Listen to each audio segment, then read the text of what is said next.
महिलाओं के बाद अब पत्रकारों पर भी हमले करने लगा है तालिबान। पाकिस्तानी एथलीट का जिक्र करने पर सोशल मीडिया में ट्रोलर्स के निशाने पर आ गए हैं Olympic gold medallist Neeraj Chopra. Kolkata के नेताजी सुभाष चंद्र बोस अंतर्राष्ट्रीय टर्मिनल से हजारों करोड़ रुपए का रेडियो एक्टिव मटेरियल कैलिफोर्नियम जब्त किया गया है। भूस्खलन से सड़क बंद हुई तो महिलाओं ने खुद मोर्चा संभालकर हटाया मलबा। टमाटर की कीमतों में गिरावट से महाराष्ट्र के किसानों में भारी गुस्सा है। तो इन खबरों के अलावा हम देश और दुनिया की दूसरी खबरें भी इस बुलेटिन में आपको दिखाएंगे, लेकिन सबसे पहले सबसे बड़ी खबर, वो भी सीधे फील्ड से। काबुल के एयरपोर्ट पर बहुत जल्द हो सकता है बहुत ही घातक हमला। ब्रिटेन का दावा है कि बड़े हमले को लेकर उसके पास बहुत ही विश्वसनीय खुफिया जानकारी है। जिस काबुल एयरपोर्ट के बाहर हजारों लोग अफगानिस्तान से बाहर निकलने के लिए कई दिन से डटे हैं, जहां से लोगों को भागने के लिए रोज हवाई फायरिंग हो रही है, जहां से फौजी विमानों के जरिए लोगों को निकाला जा रहा है, वहां बहुत जल्द एक भीषण हमला होने की खुफिया सूचना है।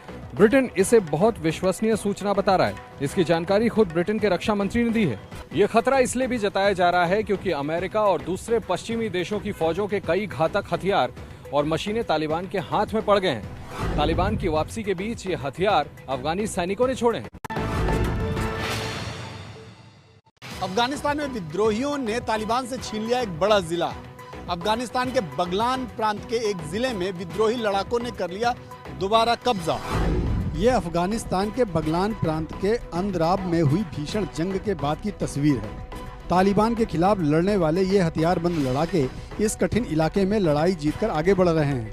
इन लड़ाकों ने उन 3 में से एक जिले पर फिर से कब्जा कर लिया है, जिस पर पिछले दिनों तालिबान ने जबरन कंट्रोल कर लिया था। इन लड़ाकों ने अंद्राब में तालिबान को खदेड़ दिया और फिर से अपनी सत्ता जमा ली। इस प्रकार बगलान इलाके में तालिबान मुंह की खाई है। पंजशीर में पहले ही वहां के लड़ाकों की हिम्मत के आगे तालिबान हार मान चुका है। क्या पंजशीर के विरोध के आगे तालिबान झुक गया है?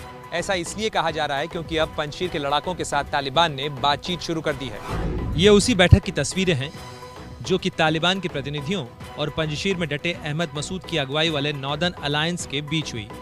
तालिबान ने पहले पंजशीर के लड़ाकों को डराने की कोशिश की, तोपें भी तैनात की, लेकिन जब वो पंजशीर के लड़ाके पूरी हिम्मत के साथ डटे रहे तो तालिबान बातचीत की मेज पर आ गया। खबर है कि तालिबान और पंजशीर के प्रतिनिधियों के बीच ये बैठक परवान प्रांत की राजधानी चारिकार में हुई। अभी तक साफ नहीं है कि इस बैठक में अंतिम सहमति क्या बनी है, लेकिन इतना जरूर तय हुआ है कि दोनों पक्ष एक दूसरे पर हमला नहीं करेंगे जब तक बातचीत चल रही है। पंजशीर के इलाके को ताकत की जोर पर जीतने का तालिबानी सपना अभी तक अधूरा ही है। पूरे अफगानिस्तान पर कब्जा करने के बावजूद पंजशीर का इलाका ही एक ऐसा इलाका है जहां पर तालिबानी नियंत्रण नहीं है। महिलाओं के बाद अब पत्रकारों पर भी हमले करने लगा है तालिबान। अफगानिस्तान के टोलो न्यूज के पत्रकार जियार खान याद को तालिबानियों ने न सिर्फ पीटा बल्कि उसका सामान भी छीन लिया। अफगानिस्तान के टोलो न्यूज के यही वो पत्रकार हैं जिनके साथ रिपोर्टिंग के दौरान कल काबुल में वो वारदात हुई। तालिबानियों ने उनकी गाड़ी को रोका और उनको राइफल की बट से मारा। यही नहीं, उनका सामान भी छीन लिया। इस हमले के बाद पत्रकार की हत्या की अफवाह उड़ी थी, लेकिन वो सही सलामत है। मैंने आज जियार खान याद से फोन पर बात की तो उन्होंने वो पूरी घटना बताई। ले लिया और मेरा कैमरामैन फुटेज ले रहा था उस टाइम पर जी। इस टाइम पर तालिबान एक लैंड क्रूजर में आ गई और लैंड क्रूजर में उसने मुझ में हमला कर दिया, मुझे मारा। तालिबान ने मेरे मोबाइल, हमारा कैमरा और हमारा अदर इक्विपमेंट जो मीडिया रिलेटेड था वो आपसे छीन लिया, आपसे जब्त कर लिया। इस घटना के बाद से लग रहा है कि तालिबान फिर से अपनी पुरानी हरकतों पर लौट रहा है। टोलो न्यूज की तरफ से इस मामले को तालिबान की कमेटी के सामने उठाया गया। क्या अफगानिस्तान में तालिबान की वापसी के बाद भारत में भी सीमा पार आतंकवाद का खतरा बढ़ सकता है? अफगानिस्तान के मुद्दे पर बुलाई गई सर्वदलीय बैठक के दौरान आज ये चिंता भी जाहिर की गई। प्रधानमंत्री नरेंद्र मोदी के निर्देश पर हुई इस सर्वदलीय बैठक में विदेश मंत्रालय ने सभी राजनीतिक दलों को अफगानिस्तान के ताजा हालातों की जानकारी दी। बैठक के दौरान मुख्य चर्चा इस पर हुई कि कैसे भारत सरकार ने अफगानिस्तान से लोगों को निकाला है और आगे की क्या योजना है। सभी विपक्षी दलों ने इस पर एक एक करके अपनी राय रखी। भारत के अफगानिस्तान में जो प्रोजेक्ट चल रहे हैं उनको लेकर सरकार क्या योजना तैयार कर रही है और उसको लेकर क्या बातचीत हुई है, उस पर भी विदेश मंत्री से सवाल पूछे गए।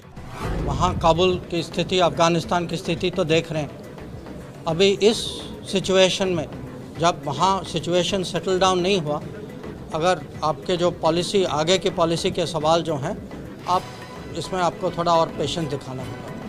कुछ राजनीतिक दलों ने तालिबान के आने के बाद सीमा पार से आतंकवाद बढ़ने को लेकर भी आशंका जाहिर की। बैठक के आखिरी में विदेश मंत्री एस जयशंकर ने बैठक में मौजूद अलग अलग पार्टियों के सांसद और राजनेताओं की तरफ से उठाए गए सवालों का भी जवाब दिया। संकट में घिरे अफगानिस्तान से आज 24 भारतीय नागरिकों की हुई वतन वापसी, लेकिन तालिबान ने भारत आने की कोशिश कर रहे अफगानी नागरिकों को भारत आने से रोक दिया। ऑपरेशन देवी शक्ति के तहत काबुल में फंसे लोगों को निकालने की भारत की मुहिम जारी है।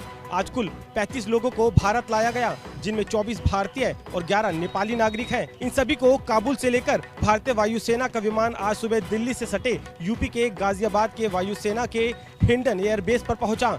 लेकिन काबुल से उड़ा ये भारतीय विमान का C-17 विमान अपने साथ अफगान नागरिकों को नहीं ला सका, क्योंकि तालिबान ने उन्हें भारत आने से रोक दिया। ऐसे अफगानी नागरिकों की संख्या 80 है। तालिबान ने पवित्र गुरु ग्रंथ साहिब के स्वरूप को भी भारत नहीं आने दिया। सभी 24 भारतीयों को लेकर ITBP की बस हिंडन एयरबेस से रवाना हुई है और आप देख सकते हैं भारत माता की जय के।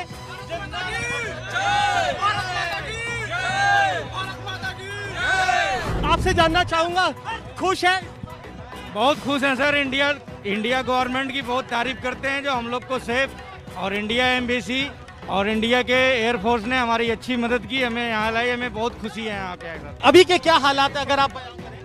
नहीं, हम भाई अंदर बेस में काम करते हैं, हम बाहर का नहीं पता, बेस में काम करते हैं हम। यूएसए बेस के अंदर काम करते हैं। हाँ। फिर उसके बाद आप कैसे आप आए, कैसे, किसने कांटेक्ट किया?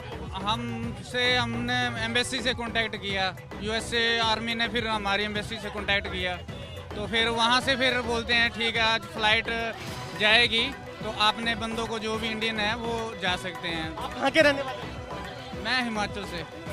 खुश है एयरफोर्स इस तरीके से हाँ, बहुत खुश हैं कि हमारी इंडिया गवर्नमेंट ने हेल्प की। ABP न्यूज़ पर ये वही लोग हैं जिन्हें रेस्क्यू कराकर जो एयरफोर्स है वो हिंदुस्तान लौटी है, और सभी लोगों ने भारत माता की जय लगाकर सत्कार किया और अपना जो पूरा का पूरा लम्हा था उनको अपने शब्दों में बयां किया।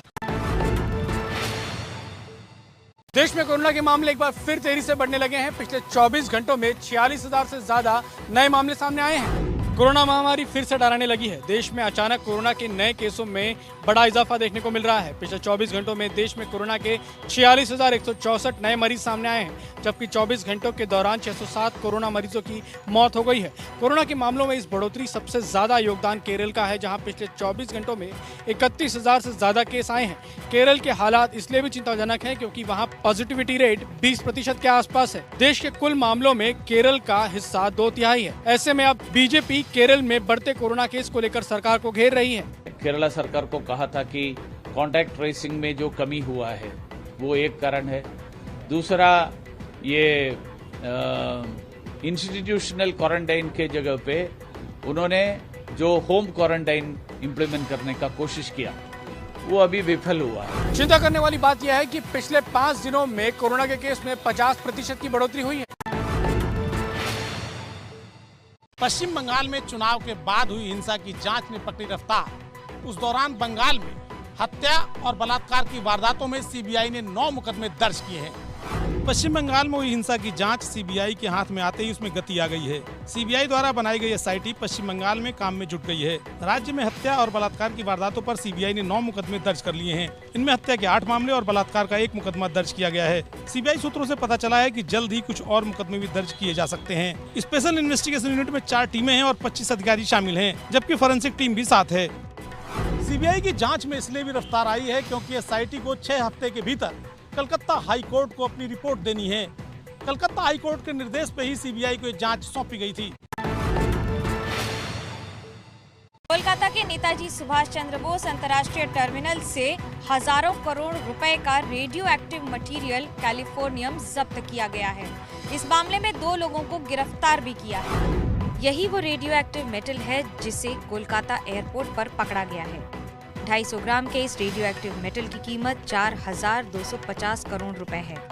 जिन 2 आरोपियों को पकड़ा गया है उनका नाम है सेलिन कर्माकर और असीत घोष। वो दोनों पश्चिम बंगाल के हुगली जिले के रहने वाले हैं। सीआईडी ने इनसे जो मेटल जब्त किया है, बाजार में उसकी 1 ग्राम की कीमत करीब 17 करोड़ रुपए आंकी गई है। सीआईडी इन दोनों लोगों से पूछताछ कर रही है कि आखिरकार इसे कहां ले जाने की साजिश हो रही थी। सूत्रों के अनुसार इस रेडियो एक्टिव मटेरियल का इस्तेमाल न्यूक्लियर रिसर्च में किया जाता है।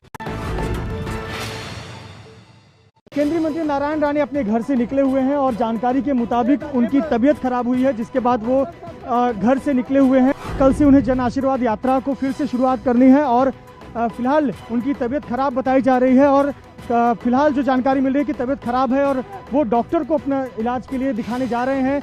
और फिर कल भी जब प्रेस कॉन्फ्रेंस किया था तो उनकी तबीयत थोड़ी ख़राब लग रही थी और ऐसा बताया जा रहा है कि एक बार वो चेकअप कराएंगे, उनकी तबीयत ठीक रही तो वो आगे जन आशीर्वाद यात्रा जहाँ से छोड़ी थी वहाँ से आगे कंटिन्यू करेंगे। फिलहाल नारायण राणे अपने घर से निकले हुए हैं और जानकारी के मुताबिक वो अस्पताल अपने चेकअप के लिए जा रहे हैं। पाकिस्तानी एथलीट का जिक्र करने पर सोशल मीडिया में ट्रोलर्स के निशाने पर आ गया है Olympic gold medallist Neeraj Chopra.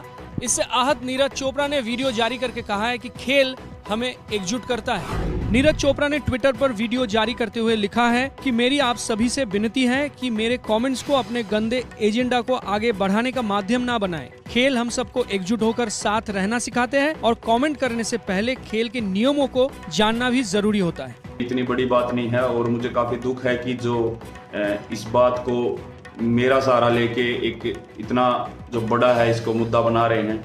तो मैं आप सभी से यही विनती करता हूं कि ऐसा ना करें। स्पोर्ट्स सभी को मिलके चलना सिखाता है और हम सभी जेवलिन थ्रोअर आपस में प्यार से रहते हैं, सभी आपस में अच्छे से बात करते हैं। तो कोई भी ऐसी बात ना कहें जिससे हमको ठेस पहुंचे। असल में नीरज चोपड़ा ने पाकिस्तानी एथलीट अरशद नदीम का किस्सा बताया था, जो कि उनका भाला लेकर घूम रहे थे। नीरज चोपड़ा ने उनसे भाला मांगा तो तुरंत ही नदीम ने उनको वापस कर दिया था। मुंबई एयरपोर्ट पर सुरक्षा के लिहाज से सलमान खान की चेकिंग करने वाले सीआईएसएफ के जवान को मिलेगा इनाम। जवान पर कार्रवाई की खबर से सीआईएसएफ ने किया इनकार। मुंबई एयरपोर्ट पर फिल्माया गया सलमान खान का ये वीडियो वायरल हुआ था, जिसमें सलमान अपनी नई फिल्म टाइगर 3 की शूटिंग के लिए रूस जा रहे थे।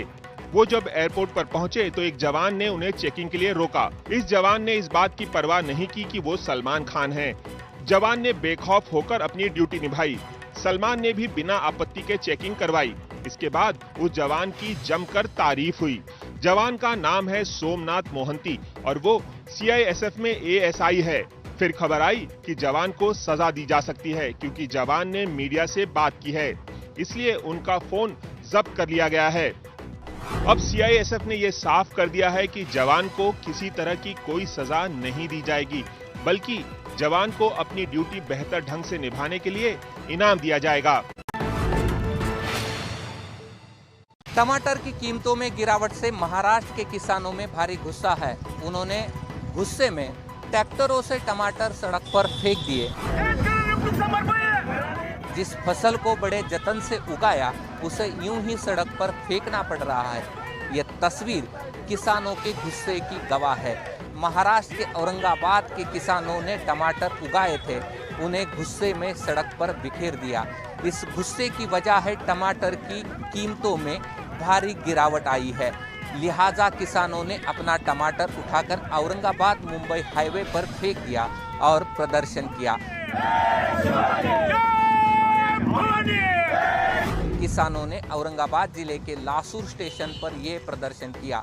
उनका कहना है कि उन्हें टमाटर उगाने की लागत भी नहीं मिल पा रही है। भारी बारिश ने यूपी के गोरखपुर को जलमग्न कर दिया है। गोरखपुर की गलियों में ऐसा लग रहा है मानो दरिया बह रहा हो। उसी उफनती हुई बाढ़ के बीच से लोग अपने वाहन लेकर गुजर रहे हैं। आलम यह है कि शहर की गली गली और मोहल्ले मोहल्ले में बाढ़ का पानी उफन रहा है। इससे हुआ ये कि लोगों का आना जाना मुश्किल हो गया। ये सब हुआ गोरखपुर में कल रात से जो लगातार बारिश हो रही है, जिसने शहर के इंतजामों की पोल खोलकर रख दी। गोरखपुर के इंजीनियरिंग कॉलेज रोड, सिंघड़िया, गोरक्षनगर समेत कई मोहल्लों और कॉलोनियों में बाढ़ के पानी ने मुसीबत पैदा कर दी है। पानी की निकासी के पर्याप्त इंतजाम न होने की वजह से ये संकट पैदा हुआ है। गोरखपुर यूपी का एक महत्वपूर्ण शहर है। गोरखपुर शहर में अगर इस तरह से जल निकासी की व्यवस्था है तो बाकी जगहों पर क्या स्थिति होगी, इसका अंदाजा लगाया जा सकता है। मूसलाधार बारिश की वजह से देहरादून में आई बड़ी मुसीबत, कई इलाकों में पानी भरा तो नदी का तेज उफान इलाके के लोगों को डरा रहा है। गंगा मैया की पानी की प्रचंड धार बह रही है। नदी का पानी मंदिर में घुसने को बेताब दिख रहा है। तस्वीरें देहरादून की हैं। शहर से करीब 6 किलोमीटर दूर टपकेश्वर महादेव मंदिर के सामने तमसा नदी का पानी अपने पूरे रंग में नजर आ रहा है। तो हर साल इस मौसम में मंदिर के पास से गुजरने वाली नदी इसी प्रचंड वेग से बहती है। इस साल भी राज्य में तमाम नदियां उफान पर हैं। टपकेश्वर महादेव के दर्शन के लिए जाने वालों को छोटी सी लोहे की पुलिया पार करनी होती है। नदी का पानी इस रफ्तार से बह रहा है मानो किसी भी वक्त पानी पुल के ऊपर बह सकता है। नदी का पानी हनुमान जी के पैर को पखार रहा है। देहरादून में कल लगातार 7 घंटे बारिश हुई, जिसकी वजह से शहर के कई इलाकों में पानी भर गया। उत्तराखंड के जोशीमठ में महिलाओं ने अपने दम पर 1 घंटे में खुलवा दी सड़क। ये तस्वीर पहाड़ की महिलाओं के जज्बे की एक बानगी है। भारी बारिश के चलते चमोली जिले में हेलंग उर्गम सड़क मलबा आने की वजह से बंद हो गई थी, जिसकी वजह से सड़क के दोनों छोर पर गाड़ियों की कतार लग गई। इसी दौरान किसी वाहन से जोशीमठ आने वाली महिलाएं उतर गईं और खुद सड़क से मलबा और पत्थर हटाने लगी। उनकी देखा देखी कुछ पुरुषों ने भी उनका हाथ बटाया। लगभग 1 घंटे तक महिलाएं सड़क पर पड़ा मलबा हटाने में जुटी रहीं। इसके बाद जेसीबी मशीन आई तो बचा खुचा मलबा उससे हटाया गया। दरअसल इन महिलाओं को जब पता चला कि सड़क खोलने के लिए जेसीबी मशीन आने में देर लगेगी तो ये महिलाएं खुद ही सड़क पर उतरकर मलबा हटाने लगी।